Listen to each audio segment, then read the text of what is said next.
In today's show, I'm going to go through the tips to win, I hope, dominate, maybe, at least have fun in playing in a fantasy basketball league. Michael Bolton. Thanks, Josh. It's Michael Bolton here, and it's time for another episode of the Locked On Fantasy Basketball Podcast. Let's get to it. Let's get to it, indeed. You are Locked On Fantasy Basketball, your daily fantasy basketball podcast, part of the Locked On Podcast Network.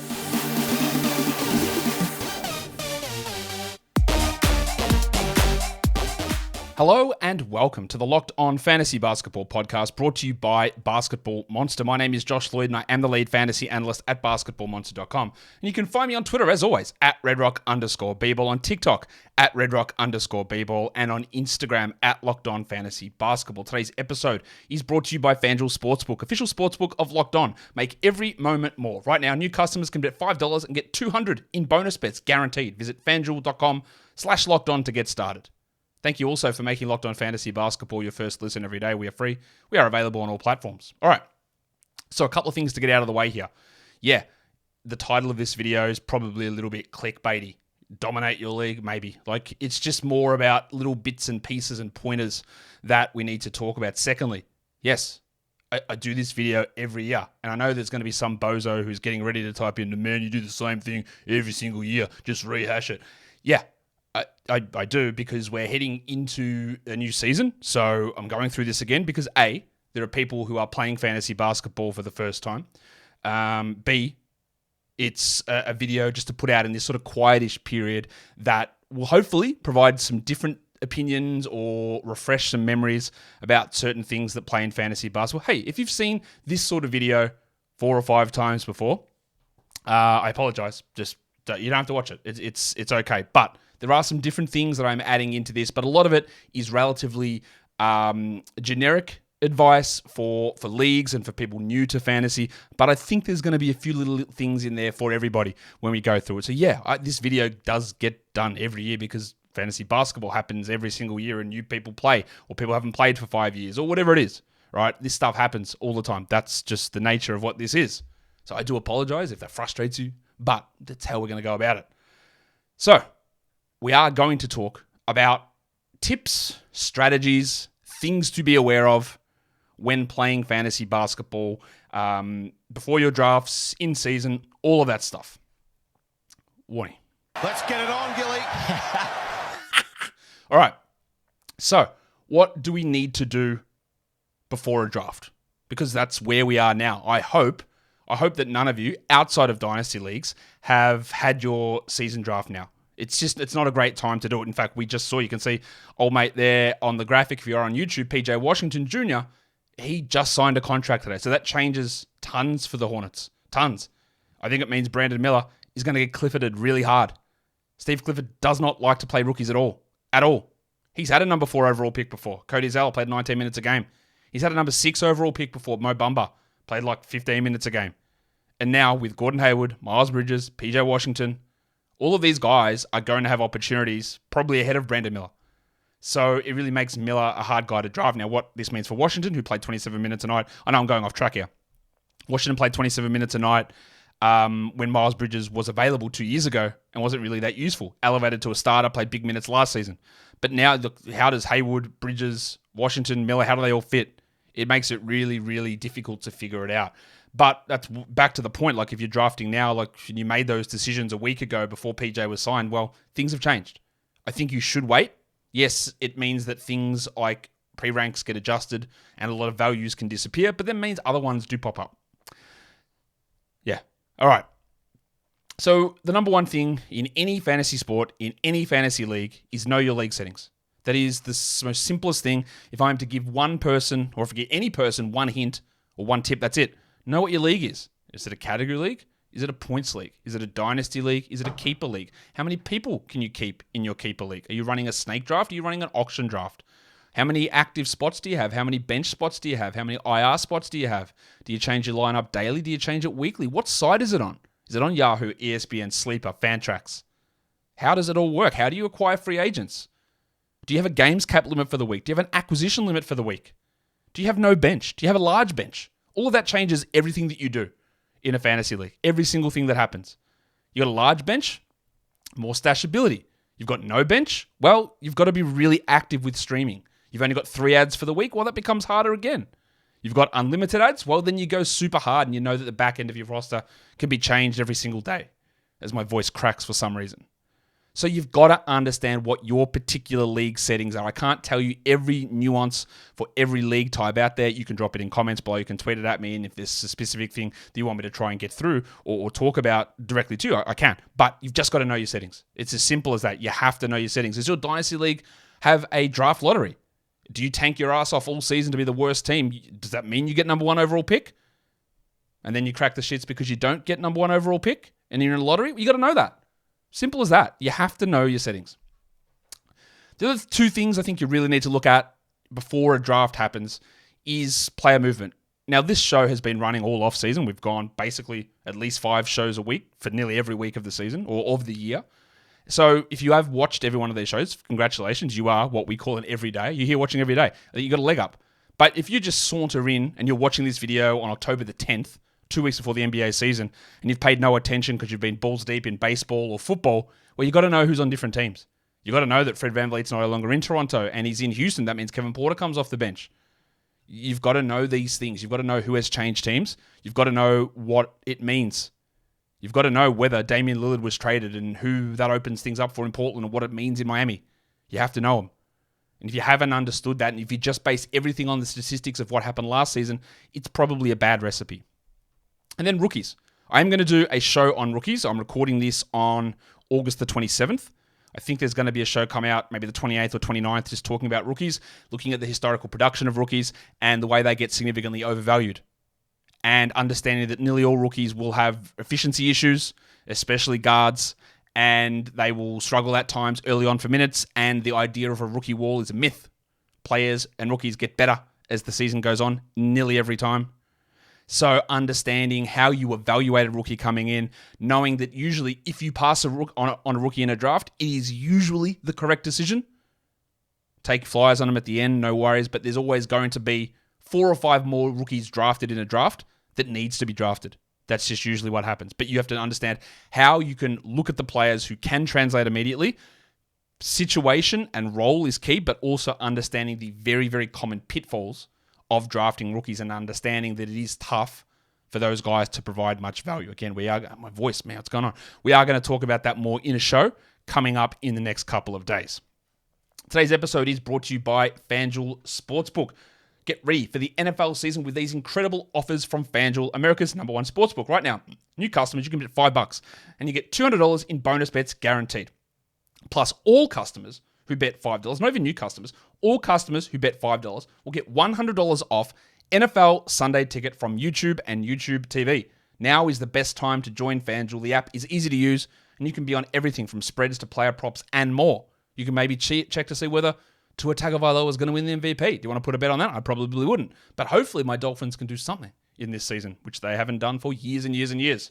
Visit FanDuel.com/lockedon and kick off the NFL season with an offer you won't want to miss. FanDuel, official partner of the NFL.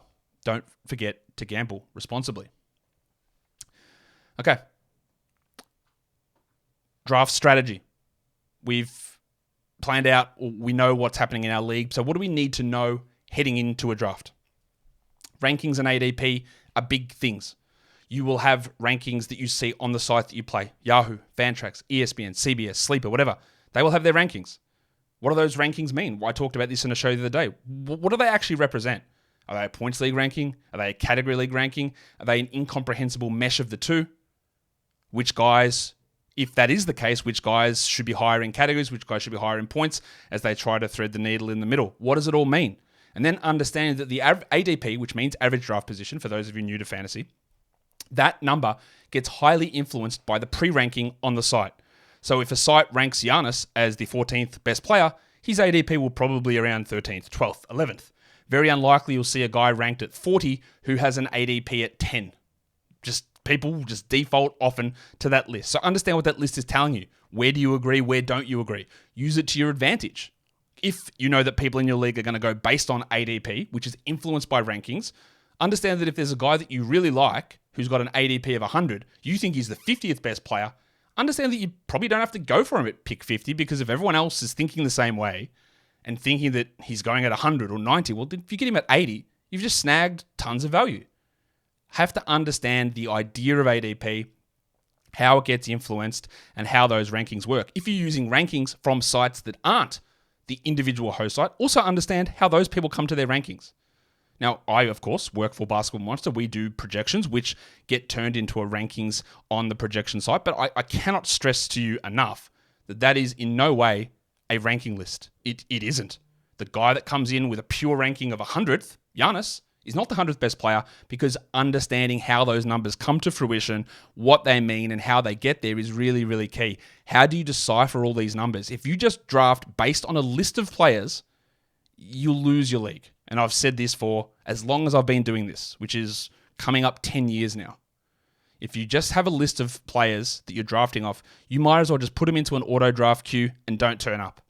And you'll lose. You just will, because it doesn't take into consideration trying to get value, trying to get the right build on your team, trying to avoid too many guys who are injured to start the season or whatever it is, right? Understanding what those ranking lists mean and how to use them, but also how not to use them.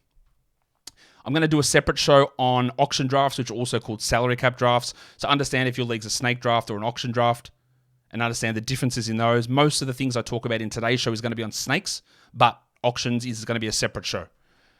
Positional scarcity and team builds is another thing that you need to know heading into your draft. Which positions, and you do this by mock drafts, watching my mock drafts, which positions go off the board early? And it usually ends up being point guards. Round 3, round 4, tons of point guards go. Then you have a section in the middle of round 5 through 7 where centers go. And then some shittier point guards go 7 to 9. And then there's backup bigs or okay big men who go in the round 10 to 11 range. And then a bunch of shooting guards and small forwards who hit a lot of threes go in round 10, 11, 12. That's usually how it goes. Position scarcity also turns into categorical scarcity, which doesn't apply to points leagues, but it does for category leagues. And I'm going to do a whole show on categorical scarcity later in the preseason process. But usually, points go off the board really early. Assists and free throw percentage get hard to really get positive value for early on. Rebounds don't go early, but they go in the mid-rounds, and they're hard to get late. Blocks, there's probably about 10 guys who are going to block 2 shots a game, might be 15. But after those guys go, then it's really hard to find high block players. Field goal percentage being grabbed later on. Threes are a common stat that's found later in drafts. But we're going to really dig into the numbers on that at a later point in the season, but understanding how it's not, again, just pure straight value of a player. However you value them, there's a lot of nuance that goes behind it. This is something that I'm digging into a lot more this season, and that's variance. Variance. We look at numbers, and I have been guilty of this a lot in the past. I'm going to try not to be as guilty of it this season, of looking at a player and their averages. And you say, well, we've projected him to average 20 points, 6 rebounds, and 4 assists. Okay? That's all well and good, and we put that together, and we put it together in looking at our team build and our draft tracker and how good our team looks. And then we go, man, look how good our team is. All of these average numbers add up to these great performances. But in reality, a fantasy league, as a general rule, is a 1-week head-to-head matchup where you get 40 to 50 games played versus your opponent's 40 to 50 games played, or 35, or whatever the number is. That's incredibly small sample size. So a player might average 20 and 6 and 5 with a steal, with a block, over the course of a season.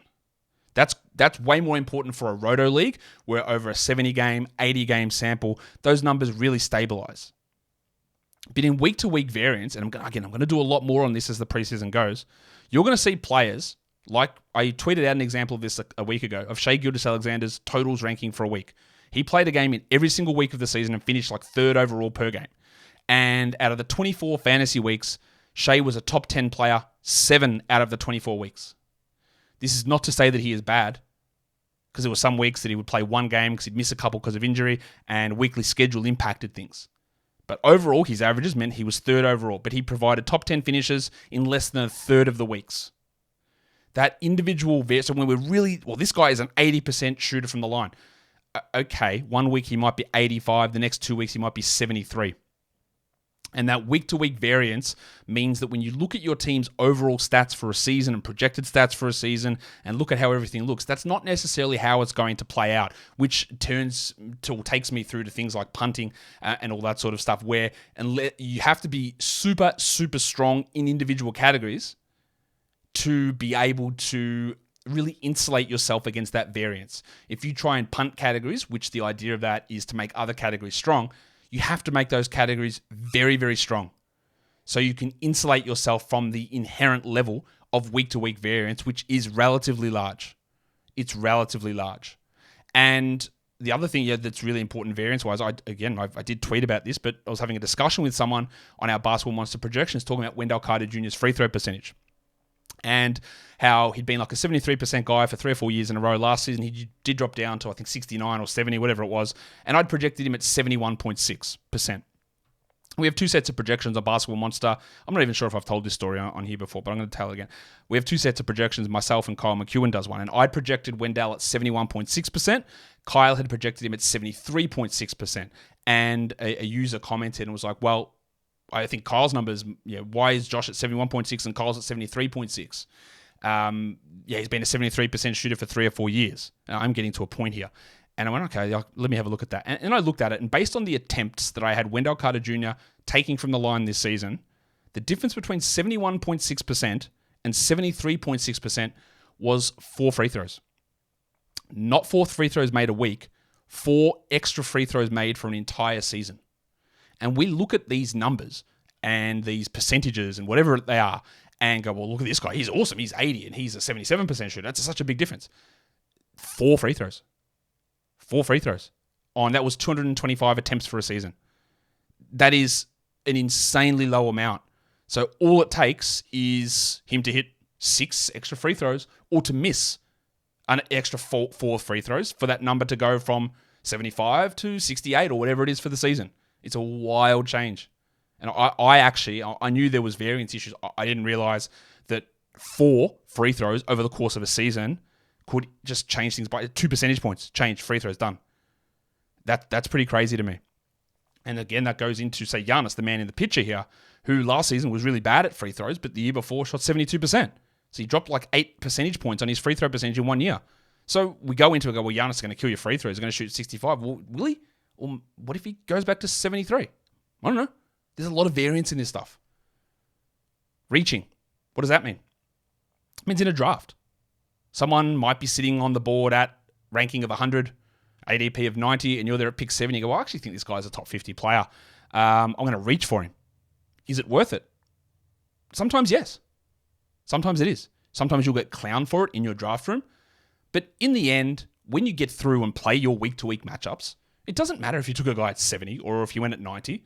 The reason you would hope to get him at 90 is so you could hopefully get 2 top 70 players instead of one guy who you think's a top 70 guy. But that idea of reaching, sometimes if you're picking on the turn at pick 12 and then first pick of the next round, it's 24 picks or 23 picks until it gets back to your selection. So while it might be a reach, if you want that guy, there's 24 spots in between. He might not last back for you. So sometimes I think reaching is not a great idea, but also I think the idea that we have it in our head that it's such a gigantic negative that we're going to clown on people for doing it is probably not a great idea. You know what I'm going to say here? Must draft list and do not draft list. It's absolute garbage. I am going to do shows that say you must draft this player, mainly because to get people to watch the show, for me to tell you, no, you don't. Right? That's part of how YouTube works, and I hate that it works that way. There is no such thing as a must draft player or a do not draft player. It is everything in fantasy, including the way rankings are determined for category leagues. It's all relative. Is Anthony Davis a do not draft player? Well, if you're picking him at pick number 5, probably, yeah. Like I wouldn't pick him there. But in the mock I did the other day, he went to 16. I grabbed him. Is Kawhi Leonard, who could be a top 6 player per game, do you take him at 12? Probably not. But he was available at 45 in that mock draft the other day. So yeah, like he's draftable. I had someone tell me that I'm never drafting LaMelo Ball again. He's on my do not draft list because he got injured last season. All right, cool. The year before that, he played 75 games and was like the 12th best player. So if everyone thinks your way and he falls to pick 18, which I don't think he will, but if he does, like you take him. So there's no such thing as a must draft player. There's no such thing as a do not draft player. And you're going to see proliferations of either YouTube channels or articles or Twitter threads of you must grab this guy. It's very, very common in the fantasy football world. And it's all garbage. It's literally all garbage. There's no such thing as those sort of phenomena, I guess. In-season stuff. How do you deal with load management and back-to-backs? Again, I do think that load management gets just it gets completely over-exaggerated. Last season, in terms of players who routinely sat back-to-backs because of no reason other than to manage their load, it was Al Horford. That was it. Kawhi Leonard was returning from an ACL injury, and he sat out back-to-backs the same way Jamal Murray did, the same way Joe Ingles did. And then by the end of the season, Kawhi, despite having a setback in his knee, played in a back-to-back. No, now he's had another knee injury, so he's probably not going to play back-to-backs this season. But people just say, well, Paul George never plays back-to-backs. Absolute garbage. Paul George missed a couple of back-to-backs because he had a hamstring injury and he was returning from them, but he played in those other games. But because, and we're going to talk about this later as well, because of the way that narrative gets pushed onto you, you just think that everyone is just sitting every game every time. And it just isn't true. Do players miss more games now? Yes. Are teams smarter with injuries? Yes. Can it be frustrating? Yes. Do sometimes the injuries get exaggerated, especially in March and April? 100%. Absolutely, definitely. But there is also this narrative that players are just choosing to sit out every game. And you'll hear that, well, that's why I'm drafting Jason Tatum. That's why I'm drafting Anthony Edwards, because these guys want to play. Yeah, so do the others. All right, so do the others. And when those guys, Mikal Bridges is included, when they get injured, and it will happen at some point, they will miss games too. So I think there's an over-exaggeration of the impact on this. How do you use your IL slots and IR slots? You've got to understand, if you've got them, what they mean. Yahoo's IL only slot is a bad slot. You've got to wait for them to give designation to make the guy IL eligible, and then otherwise you can't use that spot, which again I think is absolutely insane and ridiculous. You should have every Yahoo slot as being IL+. ESPN and Fantrax don't have that problem. They just have their IR slots, and as soon as someone's hurt, you can put them in that area. Completely fine. But you have to understand how you can use it. Do you have them? How many do you have? The more that those IL slots that you have in your draft, the more you're able to draft guys with a little bit of an injury cloud heading into the season with them. So like a Kevin Durant or a Kawhi Leonard who's going to have some injury problems this season, or LeBron who's 39 years old. Right? Having those or understanding how to use them and putting guys in that spot and adding guys off the waiver wire based on how many waiver wire ads you have for the week. How do you utilize those positions? And then the next thing that goes to streaming strategy. What does streaming mean? It just means using 1 to 2 of your roster spots, maybe more, each week to just cycle through waiver wire players. Your 13th best player, if he plays 3 games for the week, that is nowhere near as valuable as getting 6 games of a waiver wire guy. Usually the 12th or 13 guys on your team are going to be fairly similar to the players available on the waiver wire. So using that guy to drop him and get someone else in and drop him and get someone else in to just get more games in a week is a viable strategy. Now, there's ways to curb that by having games limits for a week, by having deeper benches to begin with, or by having acquisition limits. But understand what your league allows, how your league curbs that or doesn't. Like if you don't have acquisition limits for the week, you're absolutely insane not to stream spots. You will lose if you do not. So you have to understand how that works, how that impacts your draft, and then that translates through to the season of how you're able to win each weekly matchup by, if your opponent's not doing it, you get 10 extra games played perhaps. And that's really hard to overcome in a points league or even in a category league for the week. It's basically impossible to overcome. What about some other strategies? You will hear a lot about handcuffing. It's a massive fantasy football thing, especially with running backs. Well, I'll grab the starter, then I'll grab the backup. In past years, Ezekiel Elliott and Tony Pollard.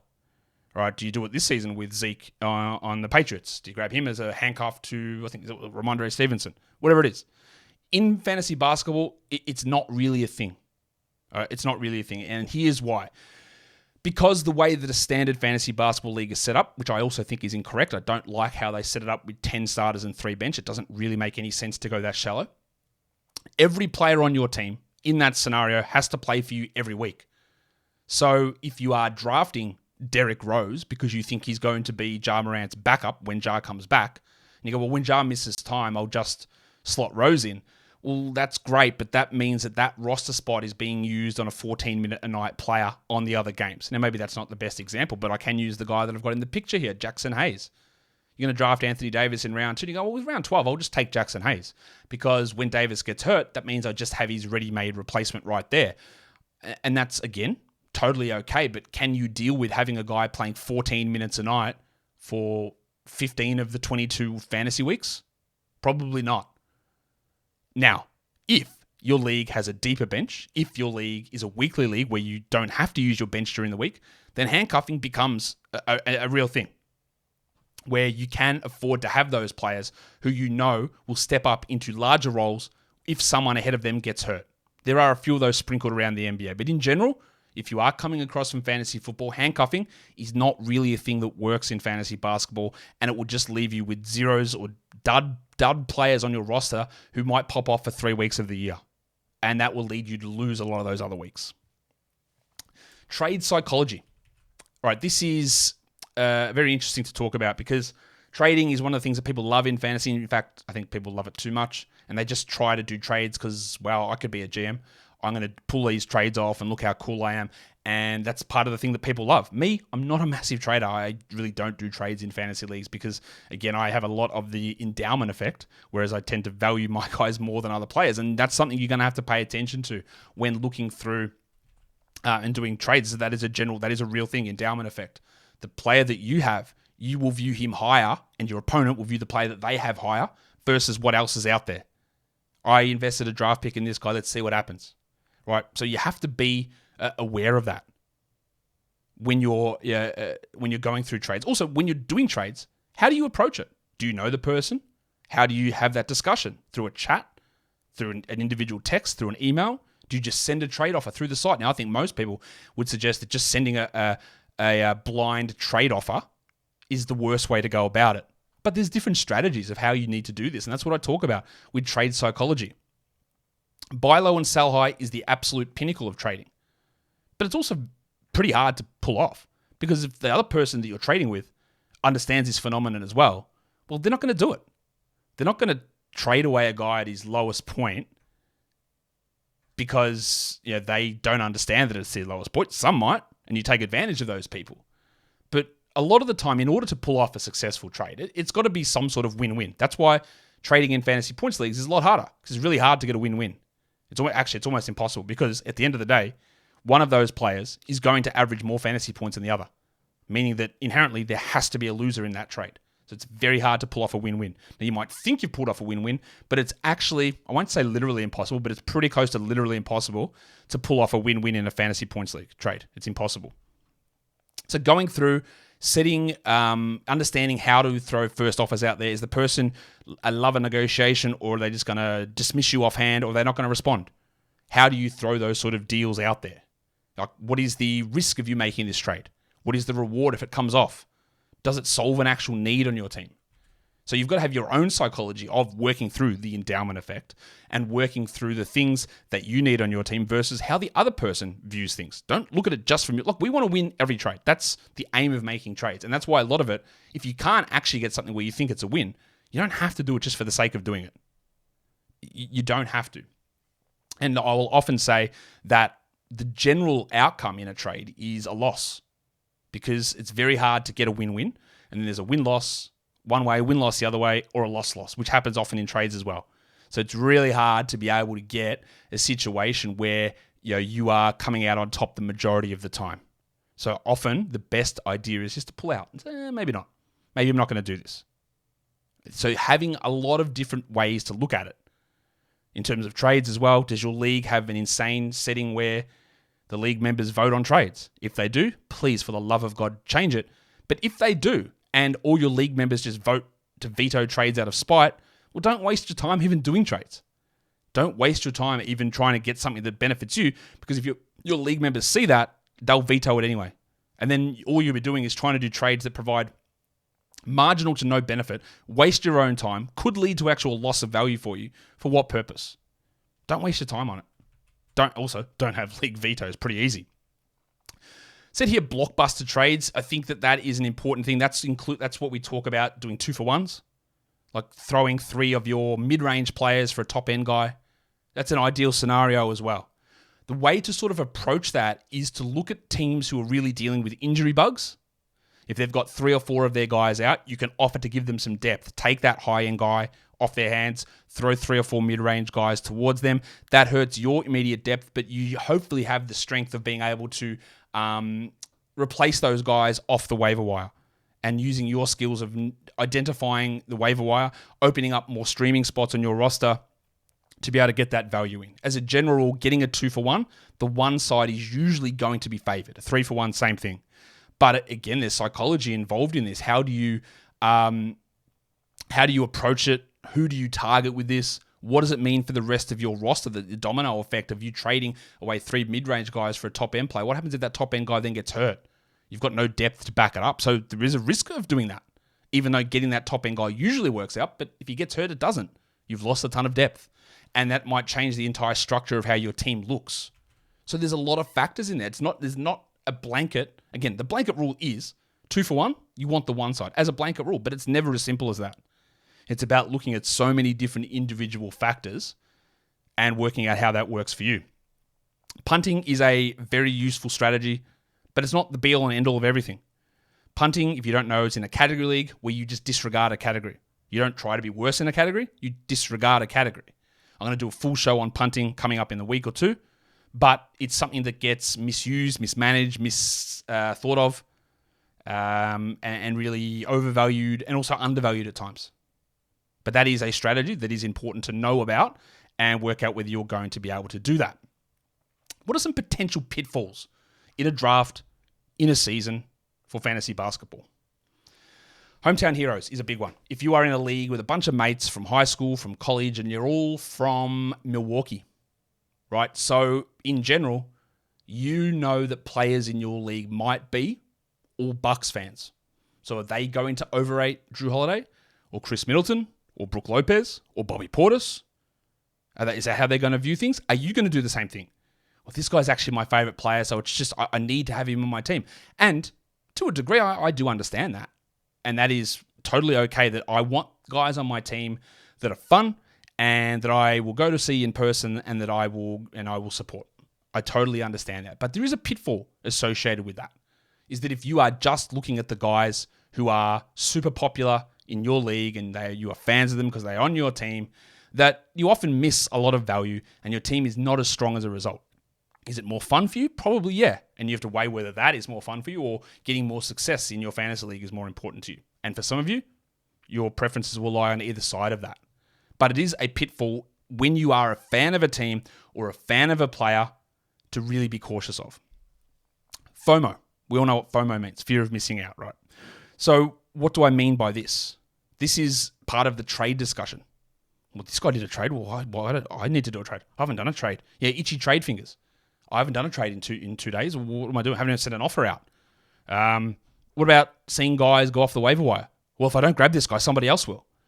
And that can often lead you to making the mistake of dropping a player that's more valuable because you want to make sure you're the guy who gets this player, even though it might not make any sense for your team or there's any value in that long term. There are, again, different strategies for this versus like it's my worst player. Well, who cares? I'm going to drop him later on. All of that. But these biases of I've got to grab this guy, I've got to be involved in a trade discussion, I've got to be active on the waiver wire, can lead to mistakes of dropping the wrong player. We also have, and you'll see this reflected in ADP data and ranking lists, offensive bias.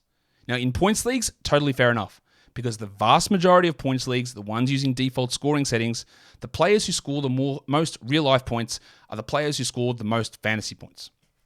So we are naturally inclined to look at the guys that score 20 a night, 25 a night, and overvalue them.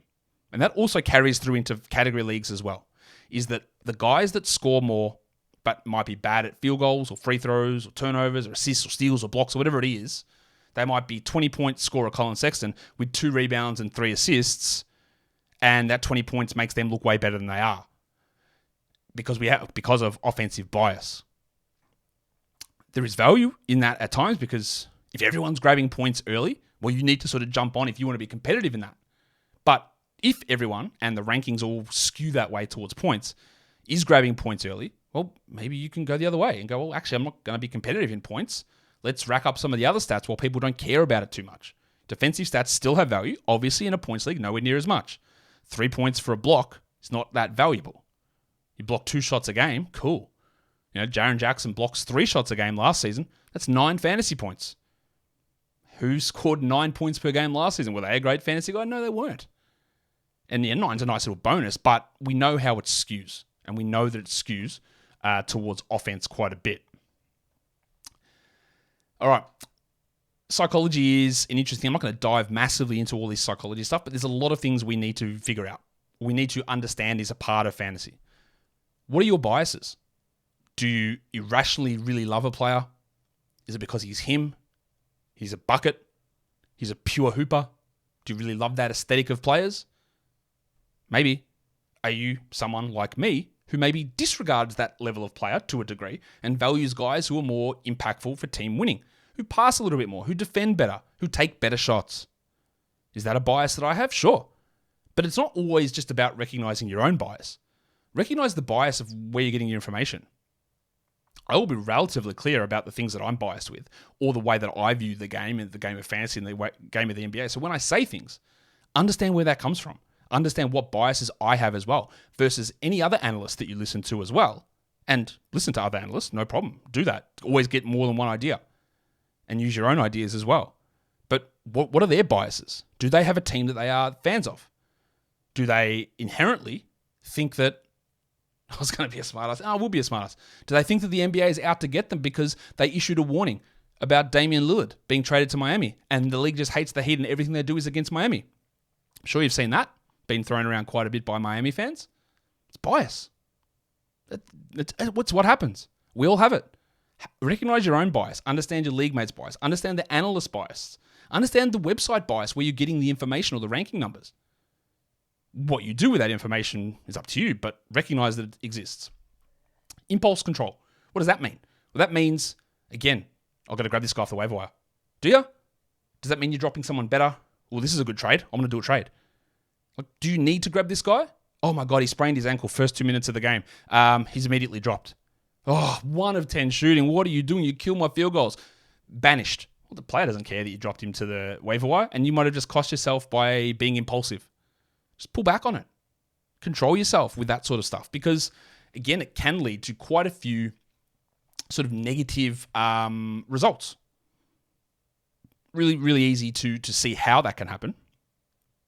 But just don't overreact to a bunch of stuff that happens. I will see one of the worst places, I don't even know if it still exists, to see this is the Yahoo player chat. Whereas the game would start, you're 3 minutes in, and someone who I might have said, man, this guy's not a good pickup. And he goes 5 of 5 in the first 5 minutes. Man, Josh is the worst. He doesn't know anything that he's talking about. I'm grabbing this guy, ride him for the rest of the season. And then he misses his next 10 shots, ends with 10 points, no rebounds, no assists. And the next game has 3 points total. And you go, what did I do? What am I doing? Because I just had to react immediately. Now, sometimes immediacy is important. It's also another reason why I think that Fab is a better way of acquiring free agents. Because it actually lets you sit and think about the production and what it means for your team. Decision fatigue. What do I mean by that? It just means that towards an end of a season, a lot of people will be like, I can't be bothered setting my lineup. Right? I can't be bothered doing this.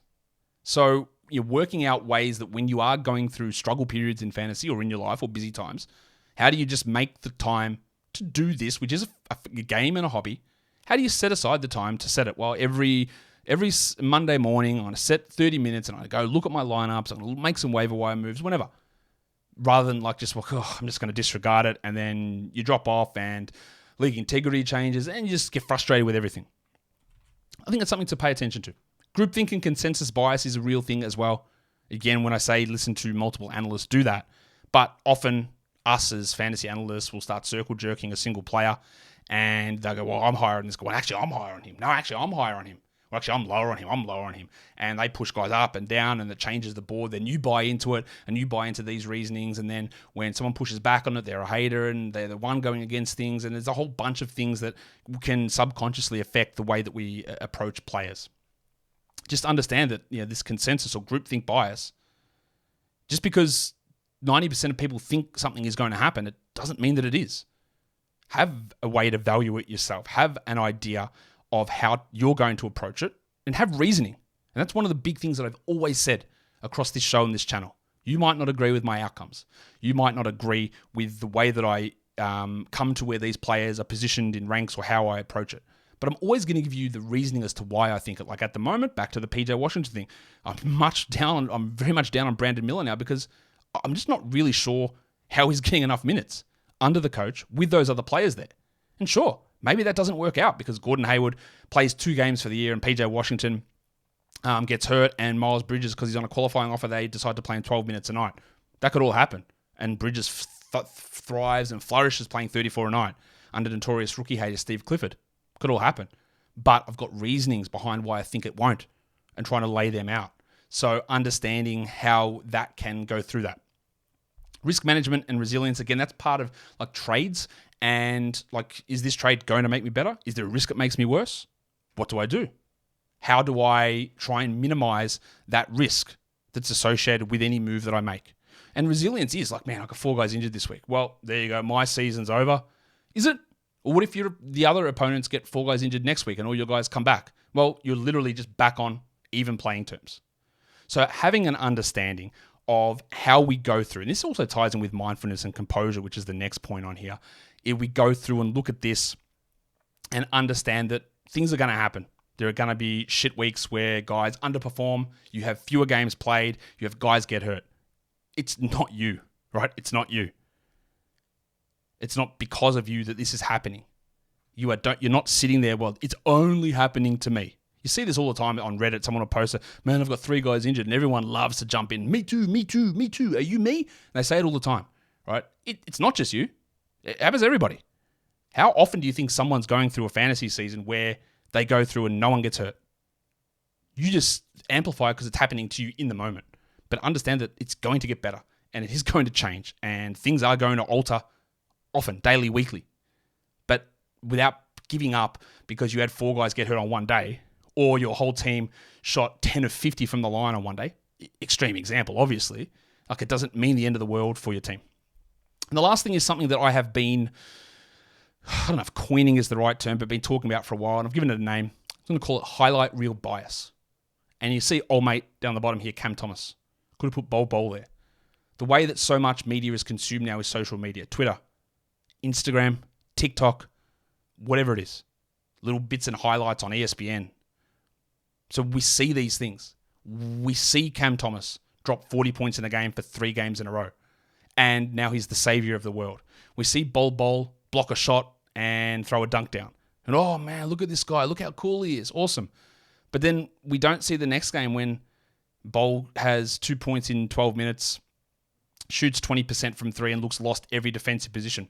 No one clips that and puts it as a highlight. No one talks about it. So if you're only looking at things from a highlight perspective, you just think players are way better than they are. And especially these guys with these highlight reel type plays. And it absolutely is a thing, highlight reel bias. And then if someone dares to call out, well, hey, Cam Thomas had 4 points in 12 minutes, you're a hater. But in fantasy, we don't only score the highlight games. Everything counts. So if you are having a big game, when 7 rotation players are out, well, the reality is it's probably not going to stick later on.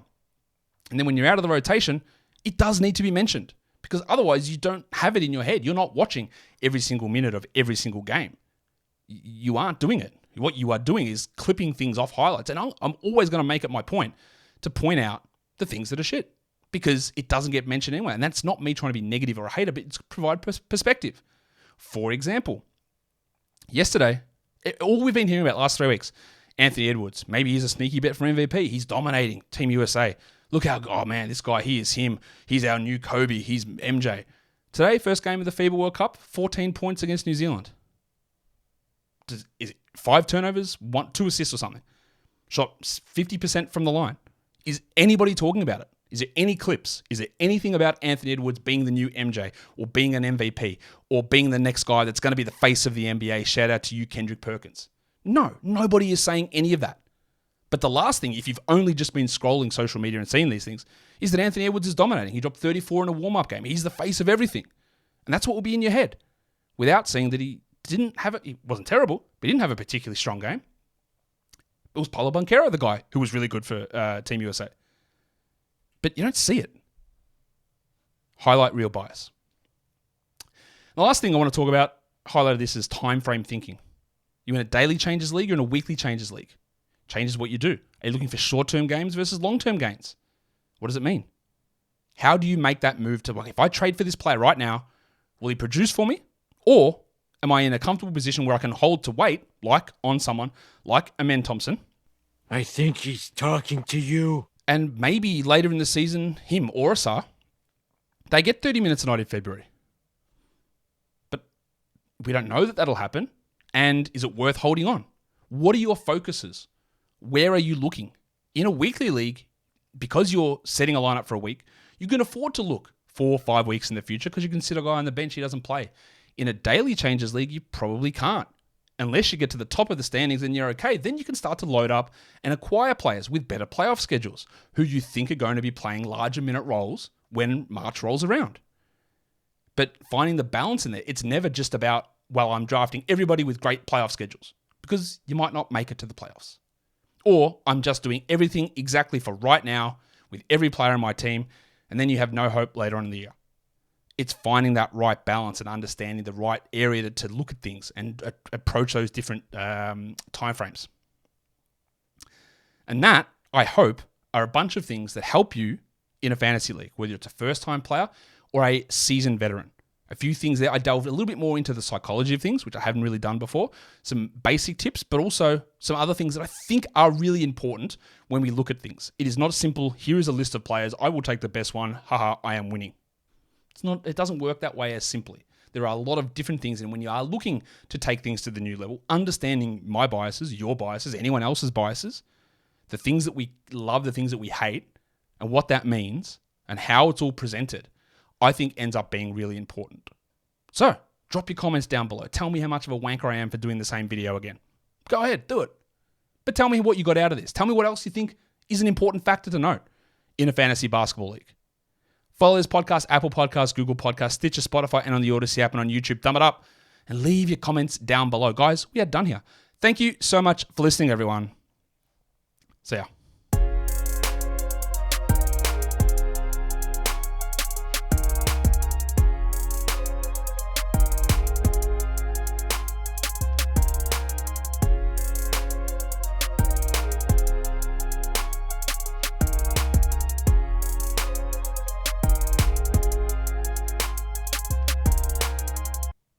Yes, yes, yes, yes, yes, yes.